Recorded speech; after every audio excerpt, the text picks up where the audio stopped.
নাটক নিরুদ্দেশের সন্ধানে, লেখক ব্রজগোপাল বসু, ক্যামেরা ও এডিট দেবাশিস দাস। ক্যামেরার জন্য যোগাযোগ করুন নিচে দেয়া নম্বরে। দ্বিতীয় অংশ, প্রতিবেশী কাকিমা, সনি ও বনি। নাটক নিরুদ্দেশের সন্ধানে। কেনাকাটা হলো তো? হ্যাঁ হ্যাঁ, সবার কেনাকাটা হয়েছে, কিন্তু জানো তো সব জিনিসের উপরে জিএসটি চাপানোর জন্য বাজেটটা বাড়াতে হলো। সাত থাকলেও সাধ্যমতো কেনাকাটা করতে পারিনি। হ্যাঁ হ্যাঁ, ঠিক বলেছ। আমারও তো ইচ্ছে ছিল যে একটা অলবোর্ডের কাজ করা ঢাকায় জামদানি নেব, কিন্তু দেখো জিএসটি চাপানোর জন্য জিনিসপত্রের দাম এতটা বেড়ে গেছে যে একটা তাঁতের শাড়ি কিনতে হলো। তা তুমি কি কিনলে পুজোয়? আমি তো এবছর একটা সাউথ ইন্ডিয়ান শাড়ি কিনেছি, তাই বেশি দামি জুতো কিনতে পারলাম না। তা তুমি পুজো এবার কোথায় ঘুরতে যাচ্ছ? দেখি একদিন ভাবছি এলাকার ঠাকুর দেখবো, একদিন গোবরডাঙ্গায় যাব, ভাবছি একদিন বনগাঁতেও যেতে পারি। তা তুমি কোথায় যাবে ঠিক করেছো নাকি?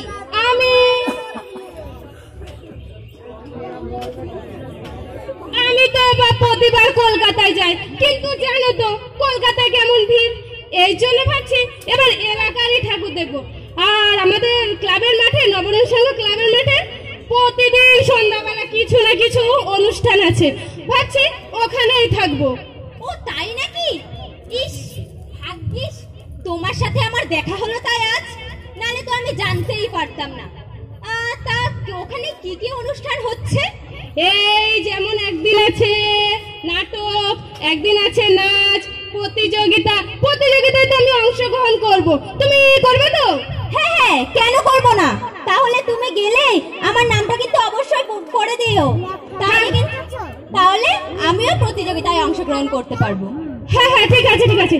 এই দেখতে পাচ্ছ, ওই যে দেখো দিলু ছড়াটা এদিকে আসছে, ওকে একটু ঘাটিয়ে দেখি ওকে বলে। তুমি একদম ফালতু আছো, কি দরকার বাপু ওই ভিখিরির বাচ্চাটাকে ঘাটানোর?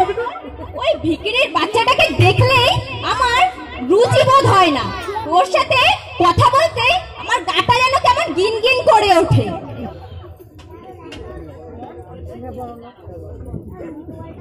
হ্যাঁ হ্যাঁ, একটু দাঁড়াও, ওকে একটু বাজিয়ে দেখি। দেখবে সোনা, কত ধানে কত চাল।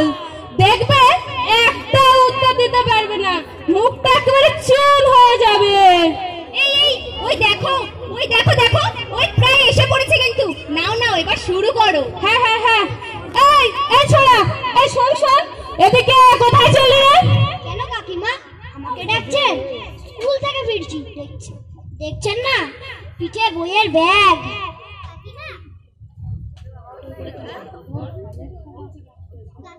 ওটাতে যাও।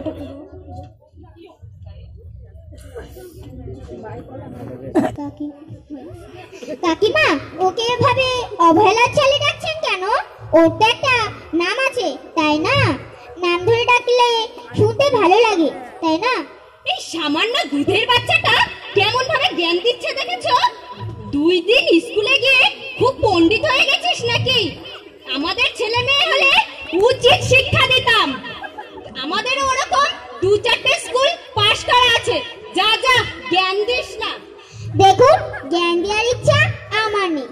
আপনি যেভাবে ওকে ডাকলেন তা শুনতে আমাদের সবারই খারাপ লেগেছে, তাই বললাম।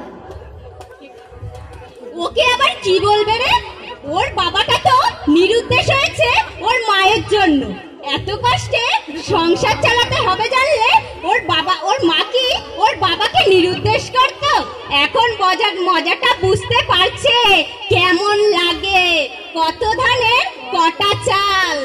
রানী চল বাড়ি যাই, দেরি হয়ে গেলে মা আবার বাড়িতে দুশ্চিন্তা করবে। আর জানিস তো মা সবসময় বলে যে বড়দের সঙ্গে মুখে মুখে তর্ক করা ভালো নয়। চল চল চল পা চালিয়ে চল। হ্যাঁ চল চল। যা যা যত সব ফালতু, তোদের সাথে দেখা হওয়াটাই পাপ। যা যা তোদের সব হার আমাদের দল, তোদের সাথে দেখা হওয়াটাই আমাদের পাপ। এই পুজোর দিনে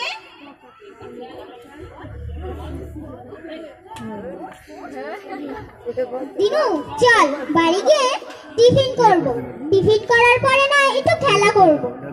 এখন বাড়ি গিয়ে টিফিন করে খেলা করার সময় তো আর নেই, দেখছিস না বেলা ছোট হয়ে আসছে, সন্ধ্যা হয়ে আসছে।